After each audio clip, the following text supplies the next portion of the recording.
اللهم صل على محمد وعلى آله. الحمد لله مكافيا لنعمه وموافيا لمزيده، والصلاة والسلام على سيد الأنبياء وجنوده. أما بعد، أعوذ بالله من الشيطان الرجيم. بسم الله الرحمن الرحيم. ومن يؤت الحكمة فقد أوتي خيرا كثيرا وما يذكر إلا أولو الألباب. وقال رسول الله صلى الله عليه وسلم: ما يريد الله خيرا يفقهه في الدين.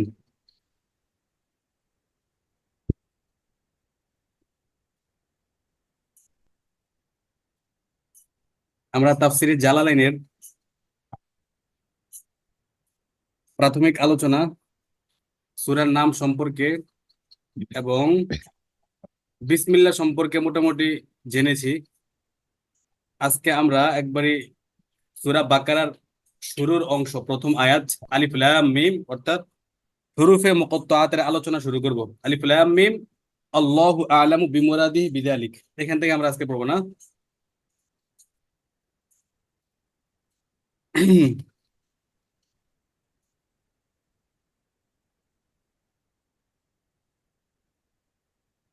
আউযু বিল্লাহি মিনাশ শাইতানির রাজীম। আলিফ লাম মিম আল্লাহু আ'লামু বিমুরাদিহি বিযালিক। আলিফ লাম দ্বারা কি উদ্দেশ্য, এটার অর্থ একমাত্র আল্লাহ পাকই ভালো জানেন, সবচেয়ে বেশি জানেন।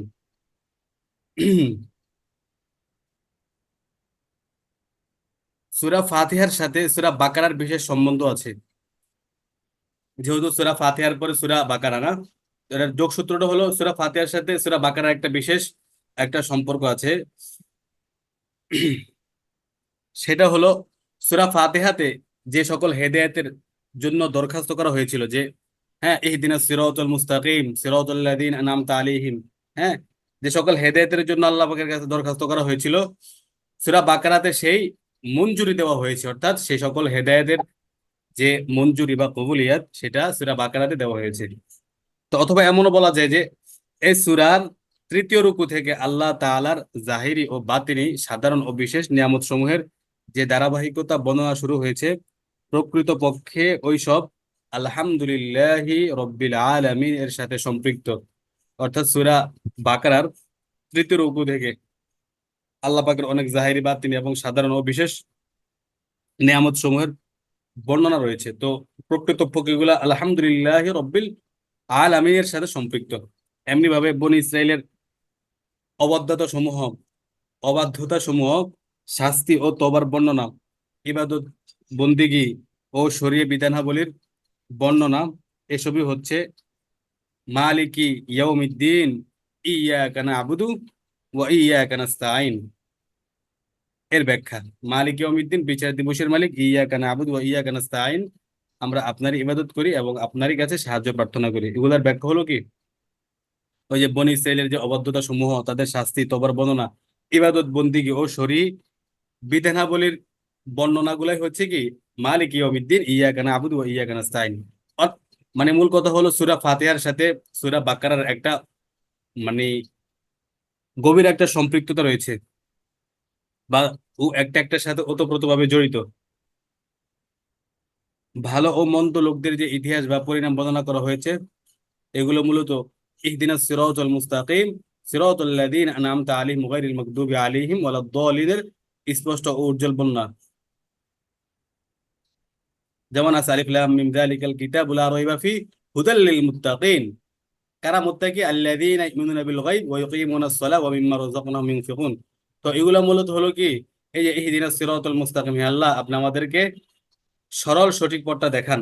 সিরাতাল লাযীনা আনআমতা আলাইহিম, এমন পথ, সিরাতাল লাযীনা আনআমতা আলাইহিম, আপনি যাদের উপর নিয়ামত বর্ষণ করেছেন, গায়রিল মাগদুবি আলাইহিম ওয়ালাদ-দাল্লিন, যাদের উপর আপনি প্রধান্বিত তাদের পথটা না। তো এগুলা মূলত সূরা বাকারার এই সকল, সূরা ফাতিহার এই আয়াতের ব্যাখ্যা হলো কি সূরা বাকারার ওই সকল আয়াতের অর্থগুলো। শানে নুজুল, সূরা বাকারার শানে নুজুল। মক্কি জীবন আল্লাহ রাসূল সাল্লাল্লাহু আলাইহি সাল্লামের দুই ধরনের মক্কি জীবনে রাসূল সাল্লাল্লাহু আলাইহি সাল্লামের দুই ধরনের লোকদের সাথে সম্পর্ক ছিল। মক্কার জীবনে আল্লাহ রাসূলের সাথে দুই শ্রেণীর বা দুই ধরনের লোকদের সাথে সম্পর্ক ছিল। তারা পরিপূর্ণ অনুসারী অথবা সম্পূর্ণ বিরোধী। হয়তো কেউ ছিল একবারে পরিপূর্ণ অনুসারী, যেমন হযরত ওমর রাদিয়াল্লাহু তাআলা আনহু, হযরত আবু বকর সিদ্দিক রাদিয়াল্লাহু তাআলা আনহু এবং অন্যান্য সাহাবায়ে কেরাম আজমাইন রাদিয়াল্লাহু তাআলা আনহুম। আর হয়তো একবারে সম্পূর্ণ বিরোধী, ঠিক আছে, যেমন উতবা, সাইবা, আবু জাহেল, আবুল হাব ইত্যাদি। তো অর্থাৎ প্রকাশ্য ও গোপনে সর্বাবস্থায় তার অনুসারী, অনুসরণকারী অথবা সর্বাবস্থায় বিরোধী ও শত্রু। কিন্তু হিজরত করে যখন আল্লাহ রাসূল সাল্লাল্লাহু আলাইহি সাল্লাম পবিত্র মদিনায় আগমন করলেন, তখন সেখানে নতুন ও নিকৃষ্ট তৃতীয় একটি দলের সাথে সাক্ষাৎ হয়। মদিনায় হিজরত করলে তখন আরেকটা দল বৃদ্ধি হয়, তারা খুবই নিকৃষ্ট। তারা হলো কারা? তারা হলো মুনাফিক, যাদের অধিকাংশ ইহুদিদের মধ্যে গণ্য ছিল। আর মুনাফিকরা সাধারণত ইহুদি হয়ে থাকে। হ্যাঁ। আর তাদের নেতা ছিল আব্দুল্লাহ ইবনে উবাই। সে পূর্ব থেকেই নিজ ক্ষমতা ও নেতৃত্বের স্বপ্ন দেখতেছিল।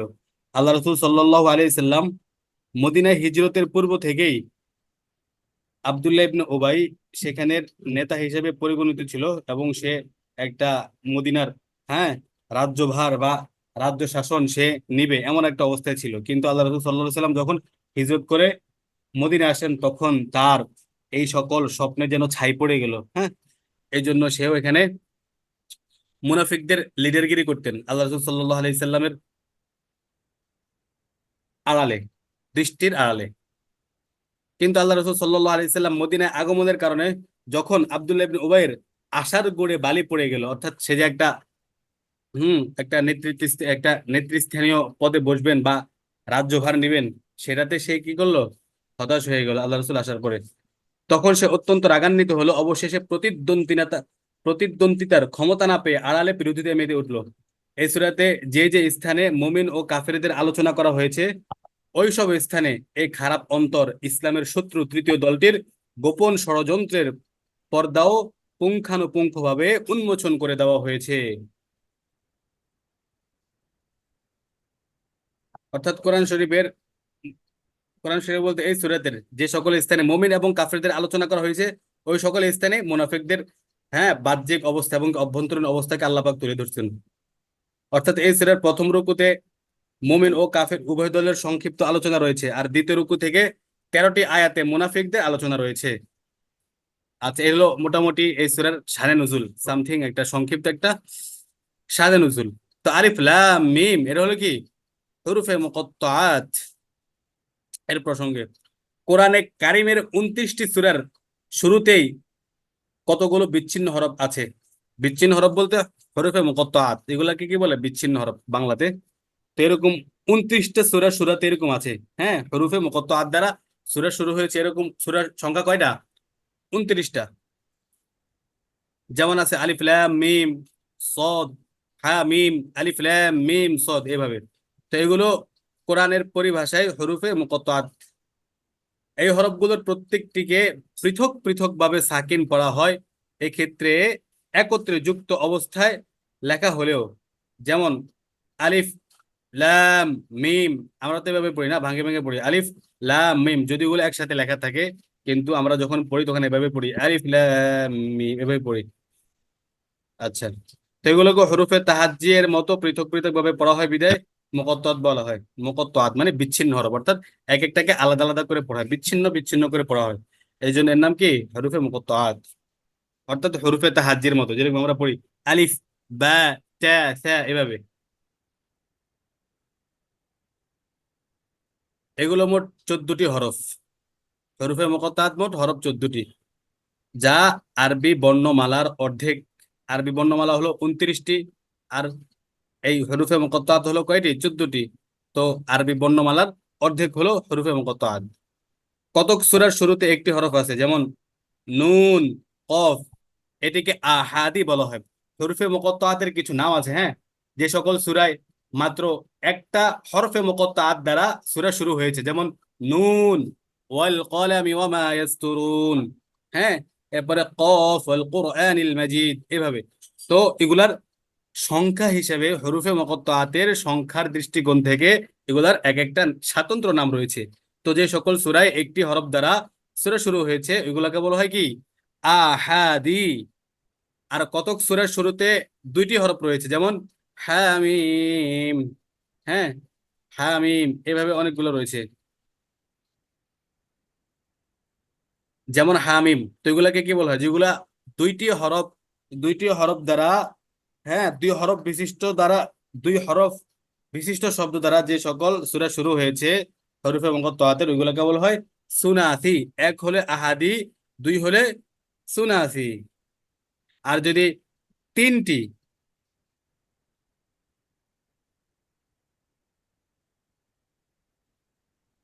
আচ্ছা, আর কতক সূরাতে আছে কয়টা? তিনটা।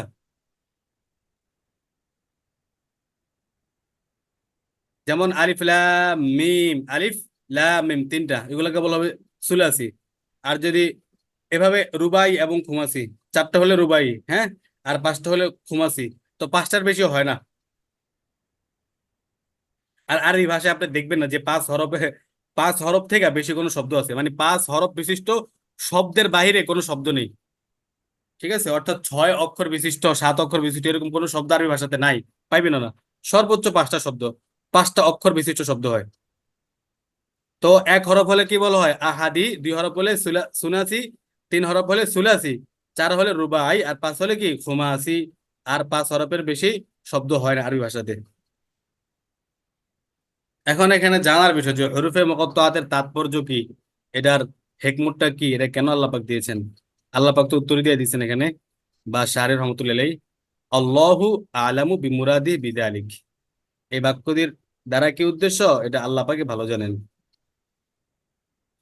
তবে এই বাক্যটি দ্বারা মুফাসসির রহমতুল্লাহ আলাইহি হরফে মুকাত্তাআত সম্পর্কে সর্বাধিক যে সকল রাজিহ কওল, বা যে সকল কথাগুলোকে অগ্রাধিকার দেওয়া যায়,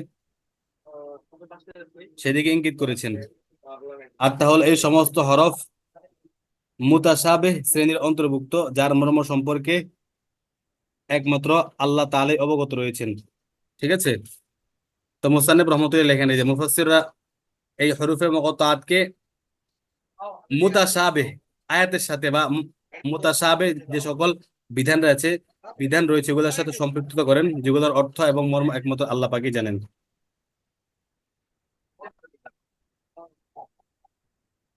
আচ্ছা, قال الشافعي وجماعة ألف لام ميم وسائر حروف الهجاء في أوائل السور من المتشابه الذي استأثره الله بعلمه وهو سر القرآن فنحن نؤمن بظاهرها ওয়ানাত্তাকিলুল ইলমা ফি ইলাল্লাহ।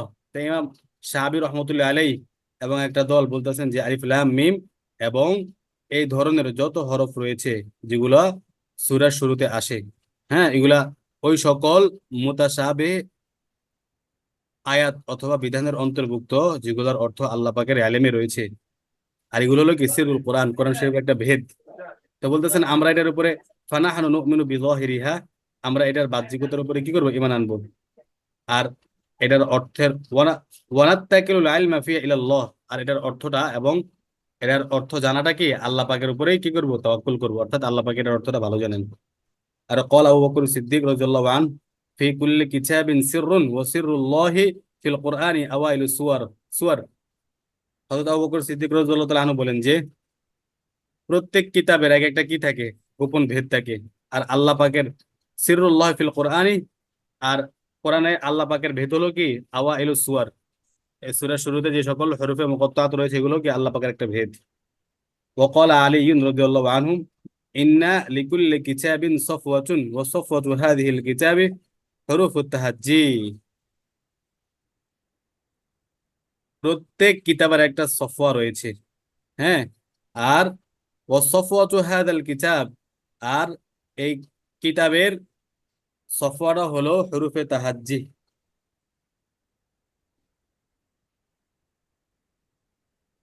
মোট কথা এখানে জমহুরের মতে এগুলো প্রথম স্তরের মুতাশাবিহের অন্তর্ভুক্ত, অর্থাৎ এর প্রকৃত অর্থ উদ্ঘাটন অন্যদের সাধ্যের বাহিরে, বরং তা আল্লাহ ও তার রাসূল সাল্লাল্লাহু আলাইহি সাল্লামের মধ্যে সীমাবদ্ধ ও এক গোপন রহস্য, যা কোনো সঠিক কল্যাণ ও সুষ্ঠু পরিকল্পনার ভিত্তিতে প্রকাশ করা হয়নি। অর্থাৎ আল্লাহ পাকের কোনো গোপন হেকমত থাকতে পারে, যেটা আল্লাহ পাক বান্দাদের নিকট প্রকাশ করতে চাচ্ছেন না, অথবা আল্লাহ রাসূল এবং আল্লাহ পাকের নিকট একটা গোপন সূত্র।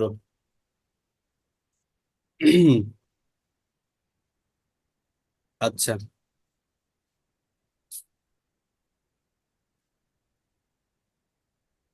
কোন কোন আহলে ইলম ও এই মুকাত্তাআতকে ওই সমস্ত সূরার নাম হিসেবে গণ্য করেন যে সূরা সমূহের শুরুতে এই অক্ষরগুলো এসেছে। ঠিক আছে, কোন কোন আলেম কি বলেন, এই হরুফে মুকাত্তাআত যে সকল সূরাতে রয়েছে ওই সূরার নাম হলো কি এই সকল সূরা। আবার কে কে বলেন এগুলো আল্লাহ তাআলার নাম, বরকতের জন্য সূরার শুরুতে উল্লেখ করা হয়েছে। যেমন বর্ণিত আছে যে দোয়ার শুরুতে হযরত আলী রাদিয়াল্লাহু তাআলা আনহু বলতেন ইয়া কাফ হা ইয়া আইন সদ হা মিম আইন সিন কফ বলতেন। এই জন্য বলতেছেন এগুলা কি আল্লাহ পাকের নাম যা বরকতের জন্য বলা হয়। এটা কিছুটা মত। আর কোন কোন আলেমের মতে এগুলো আল্লাহর নামের অংশ। যেমন হযরত সাইদ ইবনে জুবাইর রাদিয়াল্লাহু তাআলা আনহু বলেছেন যে আলিফ লাম র হা মিম নুন এগুলোর সমষ্টি হলো কি আর রহমান। আলিফ লাম দ্বারা কি আর রহ, আলিফ লাম র আর, হা মিম মা, নুন মানে তো নুন, আর রহমান, এগুলো কি আল্লাহ পাকের নামের সমষ্টি। কিছু কিছু আলেমের মন্তব্য হচ্ছে যে এসব পবিত্র কোরআনের নাম হযরত মক্কি ও সাদ্দি রহমতুল্লাহ আলাইহি ও কাতাদা রহমতুল্লাহ আলাইহি এই মন্তব্য করেছেন। কিছু সংখ্যক আলেমদের ধারণা যে উক্ত পৃথক পৃথক হরফগুলোর দ্বারা বাক্য সমূহের দিকে ইঙ্গিত করা হয়েছে। যেমন হরফে মুকাত্তাআতের যে সকল আমরা মানে মাত্র বললাম যে সকল উক্তিগুলো বললাম, তো জমহুরের মত ছাড়াও মুফাসসিরিনে কেরামের আরো কিছু মতামত রয়েছে, সেগুলো জানা আবশ্যক। যেমন বলতেছি কিছুটা, হযরত আব্দুল্লাহ ইবনে আব্বাস উনি তো ছিলেন কি তাফসিরের কিং, তাফসির জগতের কিং।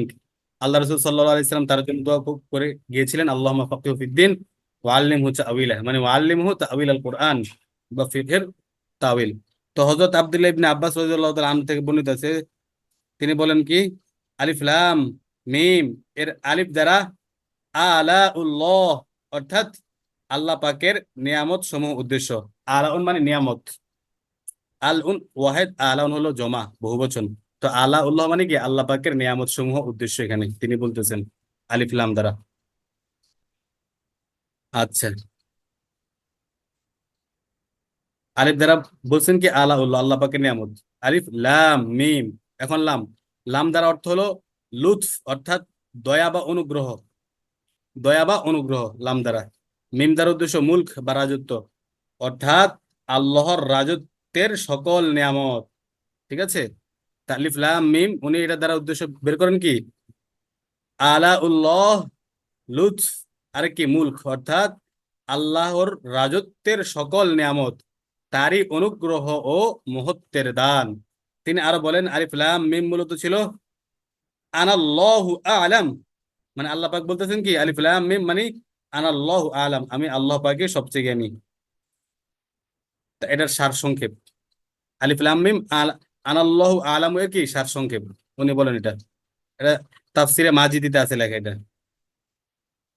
আর অনুরূপভাবে তিনি কাফ হা ইয়া আইন সদ সম্পর্কে বলেন কাফ দ্বারা কাফি উদ্দেশ্য, কাফ দ্বারা কাফি উদ্দেশ্য, হা দ্বারা হাদি উদ্দেশ্য, ইয়া দ্বারা হালিম উদ্দেশ্য, আইন দ্বারা আলিম উদ্দেশ্য, সদ দ্বারা আচ্ছা আইন দ্বারা আলিম উদ্দেশ্য, আর সদ দ্বারা সদেক উদ্দেশ্য।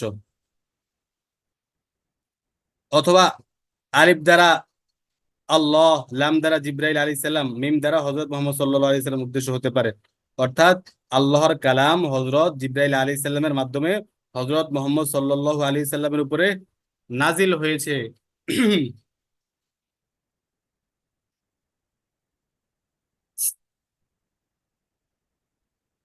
কথা কি বুঝতে পারতেছেন মাহাদি ভাই? জি জি। আচ্ছা,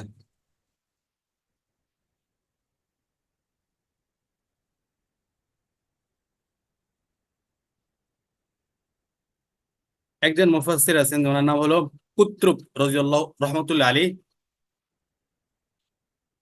তিনি বলেন একটি বিষয়ের আলাপ শেষ করে অন্য বিষয়ে আলাপ আরম্ভকালে শ্রোতাদেরকে সতর্ক করার লক্ষ্যে আরবভাষী আরবভাষী উক্ত হরফগুলো ব্যবহার করতেন। বুঝছেন, এটা হচ্ছে ওনার একটা মত। যেরকম আমরা একটা সূরা শেষ করে যখন আরেকটা সূরা ধরি, হ্যাঁ, তো এর মানে উনি বোঝাতে চাচ্ছেন আরববাসীর এরকম মানে কি বলে একটা কথা শেষ করে আরেকটা কথা যখন শুরু করে তখন এই সকল বিচ্ছিন্ন হরফ বা হরফে মুকাত্তাআত দ্বারা শুরু করে। তো এই হিসাবে এখানে এটা দেওয়া যেতে পারে। এটা ওনার একটা মত।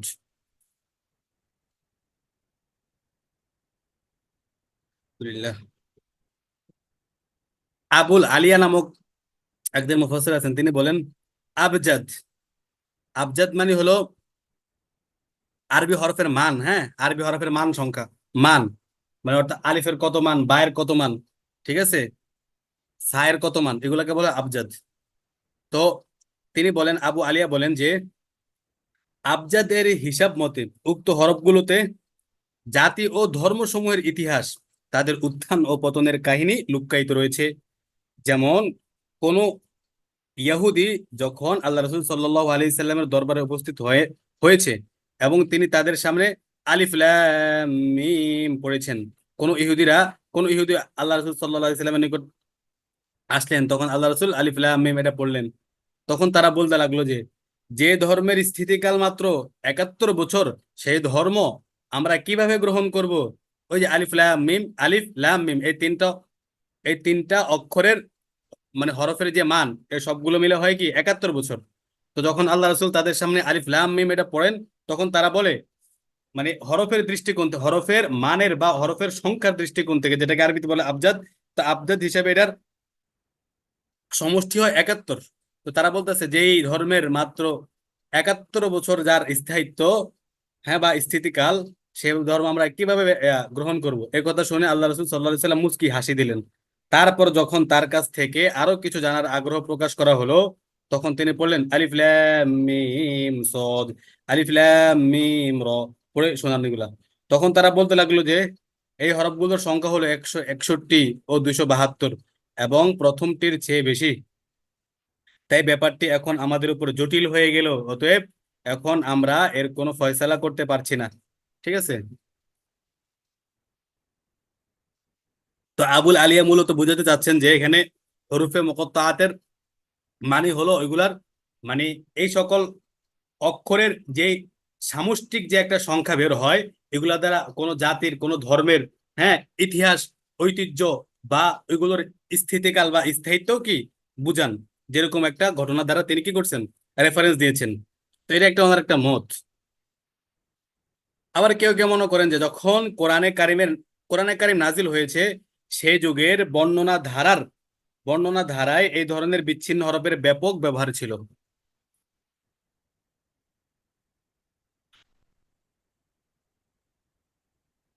বক্তা এবং কবিগণ এই ধরনের পদ্ধতি অনুসরণ করত। তাই তো এখনো পর্যন্ত সংরক্ষিত জাহিলি যুগের কবিতায় তার নমুনা পাওয়া যায়। মানে বলতেছেন কোরআন শরীফ যখন নাজিল হয়, তখন সেই যুগের সে প্রেক্ষাপটে এই টাইপের হরফগুলা অধিক হারে ব্যবহার হতো, এবং কি সেই যুগের যে সকল কবি সাহিত্যিক ছিল তারা এগুলা ব্যবহার করত। যেমন একটা কবির রেফারেন্স, কুলতু লাহা কিফি ফাকালাত ক, কফ, কুলতু লাহা কিফি ফাকালাত ক, আই ওয়াকফতু। ঠিক আছে, কুলতু লাহা কিফি, এই যে কুলতু লাহা কিফি, আমি তাকে বললাম তুমি কি করো, অবস্থান করো। ফাকালাত ক, খালি কফ অক্ষরটা, সে বলল কি ক, কফের অর্থ কি আই ওয়াকফতু, হ্যাঁ আমি থামলাম বা অবস্থান করলাম। তো এখানে কি এরকম বিচ্ছিন্ন হরফটা ব্যবহার হয়েছে। হাদিস শরীফও এমন ব্যবহার আছে, যেমন মান আআনা আলা কতলি মুসলিমিন বিশাত বিশাত্রি কালিমাতিন, বিশাত্রি কালিমাতিন। ঠিক আছে, অর্থাৎ কেউ কাউকে হত্যার ব্যাপারে যদি উকুতুল বলার পরিবর্তে যদি উকু বলে, উকুতুল মানে কি তুমি তাকে হত্যা করো, এর পরিবর্তে যদি শুধু বলে উক, এটাও হত্যায় সহযোগিতা বলে ধর্তব্য হবে। মান আন আলা কতলি মুসলিমিন বিশাত্রিক কালিমাতিন। ঠিক আছে, কোনো ব্যক্তি যদি কাউকে মানে উকুতুল না বলে, তাকে হত্যা করো, উকুতুল এই শব্দটি ডিরেক্টলি না বলে যদি শুধু বলে উক, তাহলে সেও কি হবে, হত্যায় সহযোগিতাকারী বা সহযোগী বলে ধর্তব্য হবে। তো এই থেকে জানা গেল যে হরুফে মুকত্তাত অভূতপূর্ব কোনো বস্তু নয়। অভূতপূর্ব মানে কি, যেটা পূর্বে ছিল না, এমন কোনো মানে দুর্লভ বা দুষ্প্রাপ্য বা এরকম, হ্যাঁ, অযৌক্তিক, ঐতিহাসিক এরকম কোনো কি না বক্তব্য বা কোনো শব্দ না। যে এটার বক্তা ছাড়া তা কেউ বুঝবে না, বরং শ্রোতারা অনায়াসে তার মর্ম বুঝতে সক্ষম হতেন। ঠিক আছে তখন। আর এই কারণে নবী যুগের কোরআন বিদ্বেষীদের কেউ এমন আপত্তি তোলেনি যে তোমার কোরআনের এই অর্থহীন শব্দ কেন ব্যবহৃত হয়েছে। একই কারণে সাহাবাই কেরাম থেকেও এ মর্মে কোনো বর্ণনা নেই যে তারা নবী করিম সাল্লাল্লাহু আলাইহি সাল্লামের কাছে এগুলোর অর্থ জানতে চেয়েছেন। আর হুজুর সাল্লাল্লাহু আলাইহি সাল্লাম থেকেও এগুলোর কোনো তাফসির বর্ণিত হয়নি। পরবর্তীতে ক্রমান্বয়ে আরবি ভাষা থেকে এই পদ্ধতি বাদ পড়তে থাকে। এই সুবাদে মুফাসসিরদের নিকট সেগুলোর অর্থ নির্ণয় করা দুষ্কর হয়ে পড়ে। আচ্ছা, আমি পুরো কথাটা আবার বলি যে যখন কোরআন শরীফ নাজিল হয় তখন সেই যুগে সেই প্রেক্ষাপটে এই টাইপের হরফ বা শব্দগুলো কি সমাজে প্রচলিত ছিল। যেরকম আমি একটা কবিতা দিয়ে দিলাম রেফারেন্স এবং একটা হাদিস বললাম। তো এই জন্য আর তৎকালীন মানুষরা আল্লাহ রসুলের কাছে এরকম প্রশ্ন করেন না এগুলোর অর্থ কি, এগুলা তোমার রব এগুলা কি সৃষ্টি করছেন, এগুলোর অর্থ কেউ জানে না। ঠিক আছে, তখন এটা সচরাচর একটা প্রচলন ছিল, এই জন্য এরকম প্রশ্ন উত্থাপিত হয়নি। কিন্তু এটা যেহেতু তাদের নিকট স্বাভাবিক ছিল, এই জন্য তাদের এই বিষয়ে আলোচনা করা হয়নি, আলোকপাত করা হয়নি, লেখালেখি হয়নি। হ্যাঁ, আস্তে আস্তে এটা কি বাদ পড়ে গেছে। কিন্তু পরবর্তীকালে যে সকল মুফাসসির আছেন তাদের নিকট এটার অর্থটা নির্ণয় করা কি দুষ্কর বা অসম্ভব প্রায় হয়ে গেছে। বুঝছেন?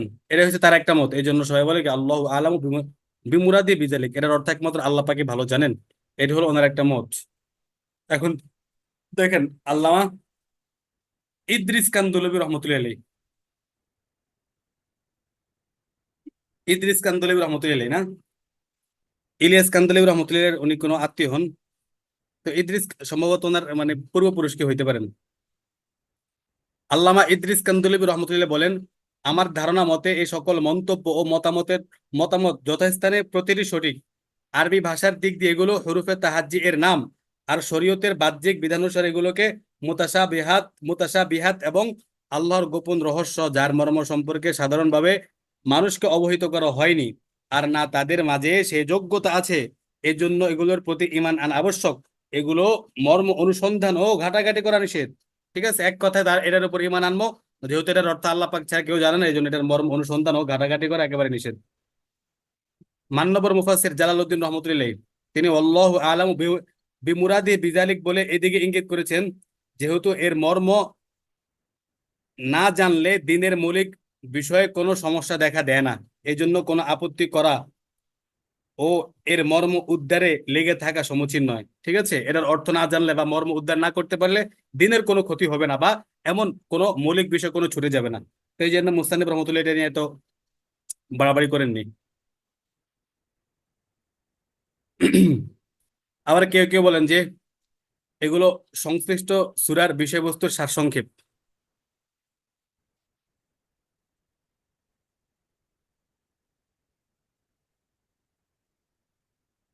কেউ কেউ বলেন এগুলো দ্বারা আজাজুল কোরআন এর প্রতি ইঙ্গিত করা হয়েছে, অর্থাৎ পবিত্র কোরআনের কতিপয় সূরা বিচ্ছিন্ন হরফ দ্বারা শুরু করার মাঝে কোরআনের অলৌকিকতার প্রমাণ রয়েছে।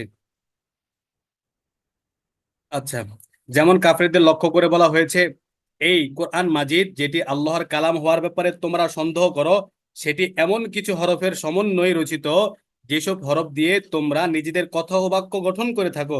সুতরাং যদি এই কোরআন আল্লাহর কালাম না হয়ে থাকে, তাহলে তোমরা এর অনুরূপ আয়াত বা সূরা রচনা করতে অক্ষম কেন? তাছাড়া এটা লক্ষ্য করে দেখো যে যিনি এই হরুফে মুকাত্তাত সম্বলিত সূরার কোরআনের বাহক, তিনি তো একজন নিতান্তই উম্মি মানুষ, অর্থাৎ আল্লাহ রাসূল, যিনি কোনো দিন কোনো পাঠশালায় গমন করেননি, কিংবা কোনো শিক্ষক, গুরু বা লেখক ও কবি সাহিত্যিকদের কাছে গিয়ে পড়াশোনাও করেননি। অথচ তোমরা হলে সুসাহিত্যিক, বাগ্মী ও সুপণ্ডিত। নিরক্ষর উম্মি নবী যেসব হরফ পেশ করেছেন, সেগুলোর মাঝে এমন এমন তত্ত্ব ও সূক্ষ্ম বিষয়ের প্রতি লক্ষ্য রাখা হয়েছে, যেগুলোর প্রতি বড় বড় ভাষাবিদ, সাহিত্যিক, কবি ও পণ্ডিতরাও লক্ষ্য রাখে না। মানে এটা একটা আজাজুল কোরআন বলা হয়ে থাকে, যে আল্লাহ পাক, হ্যাঁ, সেই যুগের কবি সাহিত্যিকদেরকে উদ্দেশ্য করে বলতেছেন, তোমরা তো এই সকল হরফ দিয়ে কথা বলো, অথচ তোমরা এটার অর্থই জানো না। আর এই কোরআনটা যার উপরে নাজিল হয়েছে তাই তিনি একজন উম্মি, অর্থাৎ নিরক্ষর মানুষ। অথচ এই এই তিনি এই কোরআনের দ্বারবাহক। আর এই কোরআনে অনেক তথ্য অনেক কিছু দ্বারা পরিপূর্ণ। আর তোমরা তো সুপণ্ডিত, সাহিত্যিক, কিন্তু তোমরা তো এই কোরআনের একটা ছোট একটা আয়াতও কি আনতে পারো না। এরকম এরকম একটা কোনো আয়াত তোমরা বানাতে সক্ষম নয়। এবং তোমরা এত বড় সাহিত্যিক হওয়া সত্ত্বেও এই কোরআনের হরুফে মুকাত্তাতের অর্থ তোমরা কি অনুধাবন করতে পারো না? তো এটা একটা ইজাজুল কোরআন বা কোরআন শরীফের মুআজিজা স্বরূপ এই সকল হরফকে আনা হয়েছে।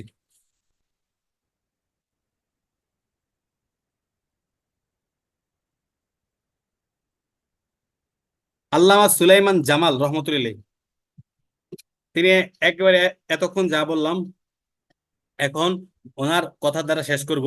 তো উনি খুবই সংক্ষেপে বলেছেন যে ওয়া ইন্না ফাইদাতাহা ইআলামুহুম বিআন্না হাযাল কুরআন মুনতাজিমুন মিন জিনসি মা তানতাজিমুনা মিনহু কালামাকুম ওয়ালাকিন আজাজতুম আনহু।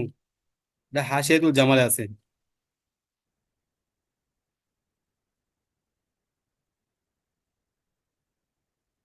আচ্ছা, এখন যদি এই সংশয় জাগে যে হরুফে মুকত্তাতকে আল্লাহ তাআলার গোপন রহস্য মনে করা হলে তো মাফহুমুল মানা থাকলো না। একটা সংশয় ও নিরসন থাকতে পারে যে যদি হরুফে মুকত্তাতকে আল্লাহ তাআলার গোপন রহস্য মনে করা হয়, তাহলে তো কোরআন শরীফটা মাফহুমুল মানা থাকলো না, অর্থাৎ কোরআন শরীফের সমস্ত অর্থ মানুষ কি বুঝতে পারলো না। অথচ কোরআন শরীফ কি কোরআন শরীফ আল্লাহ পাক নাজিল করেছেন যাতে মানুষ এটা বুঝে এবং বুঝে এটার উপরে কি করে আমল করে। কিন্তু হরফে মুকত্তাতের অর্থটা শুধু যদি আল্লাহ পাকে ভালো জানেন, তাহলে তো এটার অর্থটা মানে মানুষে বুঝলো না, এটা মাফহুমুল মানা হলো না, উপকার হলো না। কোরআন যেহেতু আমাদের উদ্দেশ্য করে অবতীর্ণ, সেহেতু এই হরফগুলো আমাদের বোধগম্য হওয়া অপরিহার্য। এগুলোর অর্থ অজ্ঞাত থাকলে এগুলো নাজিল করার দ্বারা ফায়দা কি, এমন একটা প্রশ্ন আসে বা সন্দেহ সংশয় থাকতে পারে।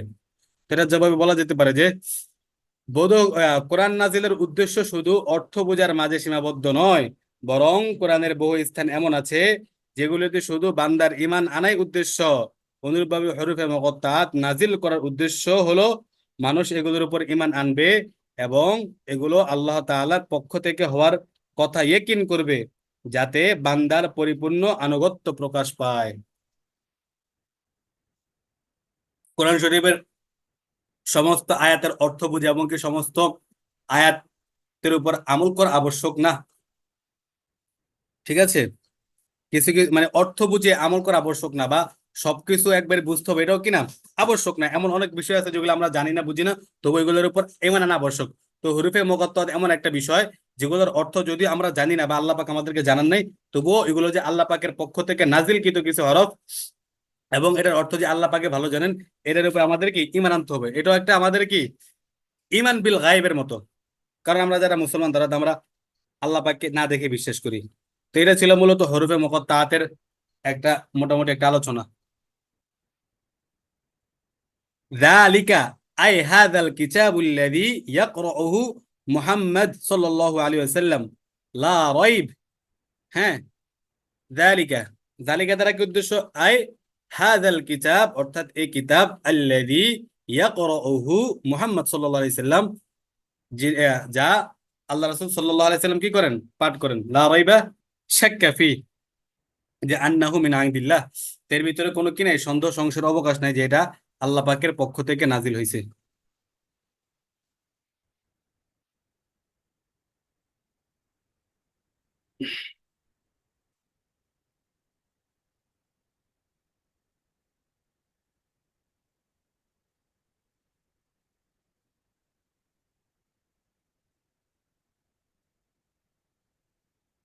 আল কিতাব, এটা মূলত একটা মাসদার, যেমন কোরআনে আছে কিতাবুল্লাহি আলাইকুম। কিতাবুল্লাহি আলাইকুম কখনো কখনো এর দ্বারা মাকতুব বা লিখিত বস্তু বোঝানো হয়। ঠিক আছে, কিতাব একটা মাসদার। হ্যাঁ, এটা কখনো মাকতুব অর্থাৎ ইসম মাফউলের অর্থ ব্যবহার হয়। কিতাবুল্লাহি আলাইকুম আল্লাহ পাক পবিত্র কোরআনে বলেছেন। আচ্ছা, আর পরিভাষায় কিতাব হলো কি জম্মু বাদি হরুফিল, আচ্ছা, জম্মু বাদি হরুফিল হিজাই ইলা বাদিন, কত হরফকে কত হরফের সাথে মিলানো। ঠিক আছে, অর্থাৎ কিতাবের ভিতরে সাধারণত শব্দের দ্বারাই বা হরফ হরফ দ্বারা শব্দ গঠিত হয়, আর শব্দ দ্বারা বিভিন্ন বাক্য গঠিত হয়, আর বাক্য দ্বারা বিভিন্ন মনের ভাব প্রকাশ হয়।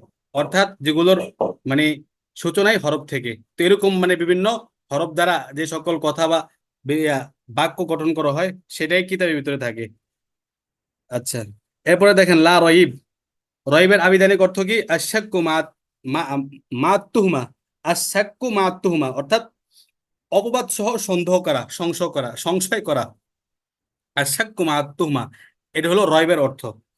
তো পরিভাষায় রয়ব বলা হয় হুয়া আত তারাদ্দুদু বাইনান নাকিজি লা তারজিহা লি আহাদিহিমা আলাল আখরি ইনদা শাক্কি। আচ্ছা, আর তারাদ্দুদ বাইনান নাকিজ, কোনো কিছু ভঙ্গ করার মাঝে একটা সন্দেহ সংশয় থাকা। লা তারজিহা লি আহাদিহিমা আলাল আখরি ইনদা শাক্কি, সন্দেহটা থাকার কারণে একটাকে আরেকটার উপর প্রাধান্যতা দেওয়া যায় না। হু আত-তারাদ্দুদু বাইনান নাকিজ লা তারজিহা লি আহাদিহিমা আলাল আখরি ইনদা শাক্কি, কোন একটা ডিসিশনে আসার জন্য, মানে একটা চূড়ান্ত সিদ্ধান্ত দেওয়ার জন্য, হ্যাঁ, যে যে কোনো একটাকে আমি ডিসাইড করব বা যে কোনো একটাকে আমি ফয়সালা করব, এটা সন্দেহ সংশয় থাকার কারণে দেওয়া যায় না। তো এটাকে বলা হয় রয়ব। আর আল্লামা জমকশারি বলেন যে কলাকুন নাফসি ওয়াসতিরাবুহা, মানে একটা অন্তরের ভিতরে একটা, মানে কি বলে, একটা খটকা সৃষ্টি হওয়া, ঠিক আছে, একবারই একটা ফয়সালা বা একটা সিদ্ধান্তে আসা যায় না, এটার নামে কি? রয়ব। হাদিসের এরকম আছে যে দা মা ইউরিবুকা ইলা মা লা ইউরিবুক, দা মা ইউরিবুকা ইলা মা লা ইউরিবুক। তো এখানে রয়ব শব্দের অর্থ এমন এসেছেন। আর কে কে বলেন রয়বের মাঝে তিনটা অর্থ রয়েছে, একটা হলো আশাক, আত্তুহুমা, আল কলাকু ওয়াল ইস্তিরাব। শাক সন্দেহ, তুহমা মানে তো অপবাদ। আল কলাক ওয়াল ইস্তিরাব অর্থাৎ আহ দো টানায় থাকা, ঠিক আছে, কোন একটা সিদ্ধান্তে না আসতে পারা। আর রয়ব শব্দের এরা কোনো শাক, রয়ব আর শাক এরা কোনো কি না, সমর্থক না, বরং ইয়া রয়বটা হইছে খাস, শাক হইলো একটা আম শব্দ, শাক, ঠিক আছে। শাকটা হইলো একবারে আম। সব ক্ষেত্রে শাকটা কি হয়? শাক্কুন মানে সন্দেহ, এটা ব্যবহৃত হয়, কিন্তু যেটা রয়ব, এটা হচ্ছে একটা বিশেষ, এটা খাস। তো উভয়ের মাঝে অমুম ও খুসুসের একটা সম্পর্ক আছে, অমুমুন ও খুসুসুন সম্পর্ক। শাক হলো অমুম, আর রয়ব হটা কি? খুসুস। অমুম ও খুসুসের সম্পর্ক।